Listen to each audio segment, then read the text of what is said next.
आज हम स्टार्ट कर रहे हैं class 10th math pair of linear equation in two variable. Third chapter है उसका इंट्रोडक्शन। अभी ये शुरू होता है लीनियर इक्वेशन से। तो अभी तक आप लोगों ने बहुत सारे लीनियर इक्वेशन जैसे इसके पहले हम पॉलिनोमियल्स पढ़ रहे थे, उसमें आपने देखे होंगे। और यहाँ पे जो हम लोग देखने वाले हैं लीनियर इक्वेशंस इन टू वेरिएबल। अब टू वेरिएबल का मतलब क्या रहता है कि अब वेरिएबल के बारे में आप लोगों को बताया था। जैसे मान लीजिए ये 2x² दिया हुआ है, तो ये वाला पार्ट जो है इसको हम लोग बोलते हैं एक्सपोनेंट। ओके, ये वाले पार्ट को हम लोग बोलते हैं वेरिएबल। वेरिएबल जनरली डिनोट किया जाता है किसी भी अल्फ़ाबेट से, और इसके पीछे वाले पार्ट को हम लोग बोलते हैं कोएफिशिएंट। ओके, अब यहाँ पे स्टैंडर्ड फॉर्म जो होता है लीनियर इक्वेशन का, अब क्योंकि हम टू वेरिएबल में हमें लिखना है, तो लीनियर इक्वेशन का जो स्टैंडर्ड फॉर्म हो जाएगा वो हो जाएगा ax plus by plus C is equals to 0। अब यहाँ पे ये c जो है ये क्या दिखा रहा है, ये दिखा रहा है कांस्टेंट को। ओके, उसके बाद यहाँ पे ये y जो है ये है वेरिएबल। ओके, ये v जो है b जो है ये है कोएफिशिएंट। सिमिलरली यहाँ पे x जो है वो है वेरिएबल, एंड ये a जो है इसको हम लोग बोलते हैं कांस्टेंट। अब यहाँ पे ये तो चलिए ये हो गया सिंगल।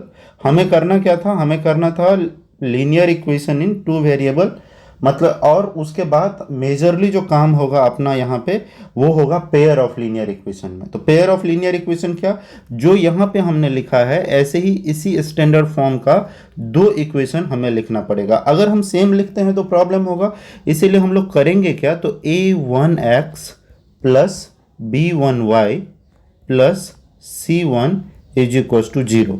ओके, यहाँ पे लिख देते हैं हम लोग a2x प्लस b2y और plus c2 is equal to 0। ये हो गया हमारा स्टैंडर्ड फॉर्म। ये दो पेयर हो गए लीनियर इक्वेशन के। अब इसकी जगह पे कुछ भी हो सकता है कि मान लीजिए 2x plus 3y is equal plus 6 is equal to 0, and यहाँ पे हो सकता है 3x plus 6y plus 9 is equal to 0। तो अब देखिए यहाँ से जब हम लोग लिखना चालू करेंगे तो होगा क्या कि इसको अगर स्टैंडर्ड फॉर्म में लिखें तो यहाँ पे मैंने आप लोगों को बताया था ये, तो ये क्या हो जाएगा a1 इज इक्वल टू, इस इक्वेशन से हमें क्या मिलेगा 2। ठीक है, b1 इज इक्वल टू हमें यहाँ से मिलेगा क्या 3, ये वाला पार्ट, और c1 इज इक्वल टू हमें यहाँ पे मिल जाएगा 6। इसके अलावा हमें a2 जो कि ये वाला पार्ट है, इस इक्वेशन से हमें मिल जाएगा a2 is equal to 3, b2 is equal to 6 and c2 is equal to 9। Okay, अब हम लोग ग्राफिकल प्रेजेंटेशन देखते हैं इसका। और सबसे पहले तो हमें देखना रहता है कि इसको इंटरप्रेट कैसे करते हैं, कि समझते कैसे हैं, ग्राफिकल रिप्रेजेंटेशन कैसा होगा, रेशियो कैसा होगा। तो जैसे देखो यहाँ पे एक चीज़ हमें बोला हुआ है a1 upon a2 is not is equal to b1 upon b2। इसको लेट्स से कि इसी इक्वेशन से लेके हम लोग चलते हैं कि ये क्या रिप्रेजेंट करने की या क्या बताने की हमें कोशिश कर रहा है। तो अगर इसको हम लोग देखेंगे तो यहाँ पे हमें जो बताया जा रहा है, तो a1 upon a2 is equal to b1 upon b2 करते हैं सबसे पहले। अब देखो ये क्या हो जाएगा 2 अपॉन 3, और a1 a2 हमारे पास क्या है 2 अपॉन 3, और ये कितना है 3 अपॉन 6। क्या हुआ, ये 3 1 जा 3, 3 2 जा 6, तो हो क्या गया 2 upon 3 is equal to 1 upon 2। होगा नहीं बराबर, इसीलिए नॉट इक्वल टू हो जाएगा।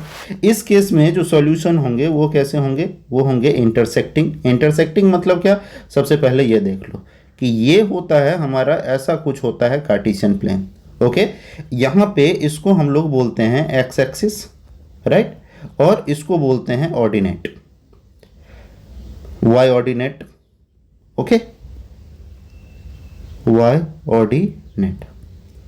अब होगा क्या इस केस में कि मान लीजिए दो इक्वेशन की कोई वैल्यू है, वो हो सकता है कहीं ना कहीं पे एक दूसरे से इंटरसेक्ट कर रहे होंगे। जैसे देखिए ये दो इक्वेशन के लिए मैंने लाइन खींचा है, ये इसको यहाँ पे इंटरसेक्ट कर रहा है। Similarly a1 upon a2 is equal to b1 upon b2 is equal to c1 upon c2। मान लीजिए कि किसी भी केस में कोई ऐसा इक्वेशन हमने लिखा है जिस केस में सारे वैल्यूज जो हैं वो क्या हो रहे हैं, बराबर हो रहे हैं। ठीक है, तो क्या उस केस में क्या होगा, कोइंसिडेंट लाइन। कोइंसिडेंट लाइन का क्या मतलब होता है, कोइंसिडेंट लाइन का मतलब, कोइंसिडेंट लाइन का हमारा मतलब होता है कि मान लीजिए कि ये हमारा कार्टेशियन प्लेन है, और कोइंसिडेंट मतलब क्या, कि एक ही लाइन पे दूसरा लाइन जो बन रहा हो उसको हम लोग कोइंसिडेंट लाइन बोलेंगे। मतलब क्या, कि वैल्यूज सेम है। तो मान लो कि एक ऐसा कोई लाइन आ रहा है किसी पर्टिकुलर इक्वेशन के लिए, तो दूसरा लाइन जो है वो भी इसी के ऊपर से जाएगा, इसी को हम लोग कोइंसिडेंट लाइन बोलते हैं। ठीक है, कि एक लाइन पे ही अगर डबल बार कोई लाइन जा रहा है तो उसको हम लोग बोल देंगे कोइंसिडेंट लाइन। फिर तीसरा होता है हमारे पास A1/A2 बराबर है B1/B2 के, but not equal to C1/C2। अब इस केस में क्या हो जाएगा कि मान लीजिए कि ये हमारा कार्टेशियन प्लेन है। अब इस कार्टेशियन प्लेन पे जब दो इक्वेशन के वैल्यूज को हम पुट कर रहे होंगे तो वो दोनों जो है एक दूसरे से मैच नहीं करेंगे कभी भी। लाइन जो है ना इंटरसेक्ट करेगा ना कोइंसिडेंट करेगा। अब इस केस में क्या है कि ये लाइन जो है वो सीधे जाएंगे, कभी मिलेंगे नहीं। तो ये जो है ये क्या हो जाएगा, अगर A1/A2 इक्वल है B1/B2 के और नॉट इक्वल टू C1/C2, इस केस में पैरेलल लाइंस बनेंगे हमारे। ओके, इस केस में जो लाइन बनेगा वो हमारा बनेगा पैरेलल लाइंस। आई होप कि आप लोगों को समझ में आ रहा हो। इसके अलावा कुछ क्वेश्चंस दिया हुआ है, अभी कुछ मेथड्स दिए हुए हैं। पहले जो पुराने एनसीईआरटी का सिलेबस था उसमें हमें 3 मेथड्स दिए हुए थे। 3 मेथड से हमें सॉल्व करना होता था, substitution, elimination and double cross या डबल मल्टीप्लिकेशन मेथड बोलते थे, बट उसको अभी हटा दिया गया है। तो हमारे पास जो अल्टीमेटली बचा है वो 2 बचा है। एक सब्स्टिट्यूशन मेथड, जिस पे एक बेस्ड हम लोग एक एग्जांपल देख लेते हैं कि करते कैसे हैं, सब्स्टिट्यूशन मेथड में सॉल्व कैसे करेंगे। तो लेट्स से कि हमारे पास एक इक्वेशन है x + y = 5 एंड दूसरा इक्वेशन हमें दिया हुआ है 2x - 3y = 4। ये 2 इक्वेशन हमें दिए गए हैं और इसको हमें सब्स्टिट्यूशन मेथड से सॉल्व करना है। ओके, इसको हमें सब्स्टिट्यूशन मेथड से सॉल्व करना है। अब कैसे करेंगे, सब्स्टिट्यूशन मेथड से सॉल्व करने के लिए बहुत इजी स्टेप्स होता है हमारे पास। एक बार आप लोग देख लेंगे तो आई होप कि आप लोगों को समझ में आ जाएगा। अब क्वेश्चन है हमारे पास, या हम लोग क्वेश्चन बदल लेते हैं कि क्वेश्चन हम लोग ले लेते हैं x + y = 14। ये मैं सब्स्टिट्यूशन मेथड का आपके एनसीईआरटी से ही क्वेश्चन ले रहा हूँ, जिससे आपको इजी अंडरस्टैंडिंग होगा और एक क्वेश्चन का सॉल्यूशन भी मिल जाएगा। और x - y = 4। ओके, अब सॉल्यूशन करने के लिए लेट्स से कि इसको हम इक्वेशन 1 मान लेते हैं और इसको इक्वेशन 2। अब क्या हो जाएगा, किसी एक से किसी दूसरे की वैल्यू हम लोग यहाँ पे डिराइव कर सकते हैं। मैं कर ले रहा हूँ क्या, फ्रॉम इक्वेशन 2 वी हैव। अब इक्वेशन 2 से हमें क्या मिल रहा है भैया, हमें मिल रहा है इक्वेशन 2 हमारा था क्या, इक्वेशन 2 हमारा था x - y = 4। तो फिर मैं इसको लिख सकता हूँ क्या, इसको मैं ऐसे लिख सकता हूँ कि हमारे पास था कि x - y/4, और मैं लिख लेता हूँ इसको y की वैल्यू मैं निकाल लेता हूँ यहाँ पे। तो y = 4, और या मैं यहाँ पे x की वैल्यू ही निकाल लेता हूँ। यहाँ पे मैं x की वैल्यू निकाल लेता हूँ, x = 4 + y। ओके, ये एक चीज़ हो गया और इसको हम लोग मान लेते हैं अपना इक्वेशन 3।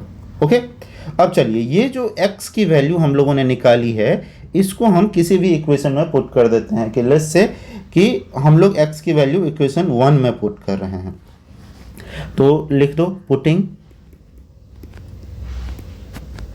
x = 4 + y इन इक्वेशन 1। अब इक्वेशन 1 क्या था हमारे पास, इक्वेशन 1 है x + y = 14। तो इक्वेशन 1 था x + y = 14, और हमने y की वैल्यू इसमें x की वैल्यू हमें पुट करनी थी, और x = हमें दिया किया हुआ है 4 + y। तो 4 + y + y = 14। ओके, तो ये कितना हो जाएगा, 4 + 2y = 14। तो 2y और 14 जो इधर प्लस में है इसको इस साइड शिफ्ट कर लेते हैं तो आ जाएगा माइनस में। तो 2y is equal to 10 and y is equal to हो गया 10 डिवाइडेड बाय, इधर जो 2y के साथ मल्टीप्लिकेशन में है तो y इज इक्वल टू हमारे पास आ गया कितना 5। तो y की वैल्यू जो है वो आ गई हमारी 5। अब x की वैल्यू हम लोग निकाल लेते हैं। अब इसी y का वैल्यू किसी भी इक्वेशन में पुट कर दो और x की वैल्यू निकाल लो। तो मैं क्या करता हूं, थर्ड इक्वेशन में पुट कर लेता हूं। ओके, यहां पे पुटिंग, आप किसी भी इक्वेशन में पुट कर सकते हो, वैल्यूज जो है वो सेम ही आएंगे। y is equal to 5 in equation third equation में हम लोग y की वैल्यू जो है वो पुट करके देखते हैं। अब थर्ड इक्वेशन मेरा था क्या, तो x is equal to 4 plus y, यही था थर्ड इक्वेशन। y की वैल्यू हम लोगों ने क्या निकाला हुआ है, x इज इक्वल टू 4 और y की वैल्यू हमने निकाला हुआ था 5। तो x इज इक्वल टू हमारा जो सॉल्यूशन हो जाएगा वो हो जाएगा 9। आई होप कि आप लोगों को ये समझ में आया होगा। अब इसके अलावा हमारे पास अगर आप लोग बोलोगे तो मैं इसके ऊपर और एग्जांपल्स करवा दूंगा और उसके बाद एक्सरसाइज में जो क्वेश्चंस हैं वो तो हम लोग करेंगे ही। इसके अलावा हमारे पास जो इसमें क्वेश्चन है, एक क्वेश्चन है एलिमिनेशन मेथड। एक जो मेथड है हमें सॉल्व करना है इक्वेशंस को, वो है एलिमिनेशन मेथड। अब एलिमिनेशन मेथड में मैं एक इक्वेशन लिख लेता हूँ यहाँ पे कि इसको कैसे सॉल्व करते हैं एलिमिनेशन मेथड से, वो आप लोग समझ जाओगे। यहाँ पे x plus y is equal to 2 and 2x plus 4y is equal to 6। Elimination method अगर देखा जाए तो बहुत इजी है, क्योंकि इसमें स्टूडेंट्स के पास बहुत सारे रूम रहते हैं सॉल्व करने के लिए। इसको इक्वेशन 1 मान लिया मैंने, इसको इक्वेशन 2। अब क्या करना है, यहाँ पे किसी भी एक टर्म को x या y या 2x 4y, किसी को एक टर्म को y को 4y के बराबर कर देना है या ये x को 2x के बराबर कर देना है और हमें इसको एलिमिनेट करना। अब ये बराबर होगा कैसे, तो हमारे पास यहाँ पे रूम रहता है या बोल दो छूट रहता है मैथमेटिक्स में कि आप इसके साथ जो करना चाहते हो आप कर सकते हो। भाई इसका क्या मतलब हुआ, तो इसका बहुत सिंपल सा मतलब है कि इक्वेशन 1 को या 2 को आप किसी ऐसे नंबर से मल्टीप्लाई कर दो जिसमें एक कोई वैल्यू जो है या तो ये या ये जो है वो सेम हो जाए। तो मैं क्या कर रहा हूं यहाँ पे, मल्टीप्लाइंग इक्वेशन 1 को मैं 4 से मल्टीप्लाई कर रहा हूं, ठीक है। And then subtract the equation, ठीक है, द इक्वेशन। ओके, अब देखिए इक्वेशन 1 को मैं मल्टीप्लाई करूंगा किससे, 4 से, तो कितना हो जाएगा मेरा 4x plus 4y is equal to 8। ये मान लो कि मेरा है क्या, इक्वेशन 3।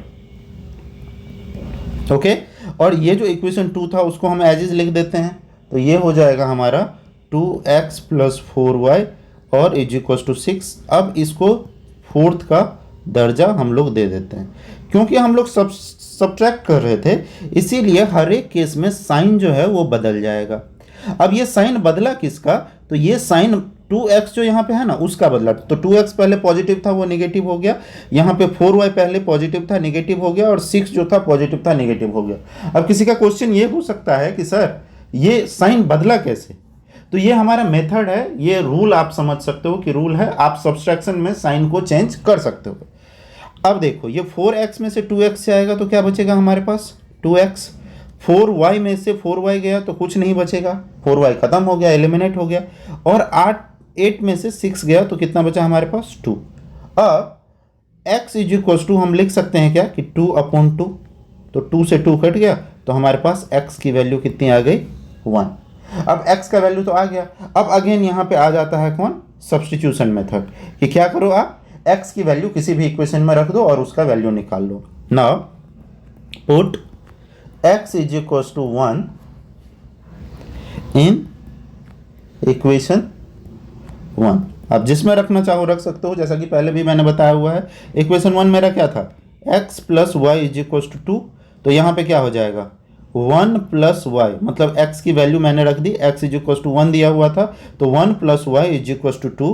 तो y इज इक्वल टू हो जाएगा कितना 2, और ये 1 जो है इधर पॉजिटिव है, इस साइड आएगा तो नेगेटिव हो जाएगा, तो y सॉरी 1 आएगा तो 1 ही रहेगा ना, y 2 माइनस 1, तो y इज इक्वल टू 1। अब हमारे जो सॉल्यूशन हो गए वो क्या हो गए, x भी हमने 1 निकाला था और y भी हमने 1 निकाला है। आई होप कि आप लोगों को समझ में ये आया होगा। ये था आपका इंट्रोडक्शन का पार्ट, बाकी चीज़ें हम क्वेश्चन में भी करेंगे। आई होप कि आप लोगों को समझ में आया होगा। Thank you so much for watching the video.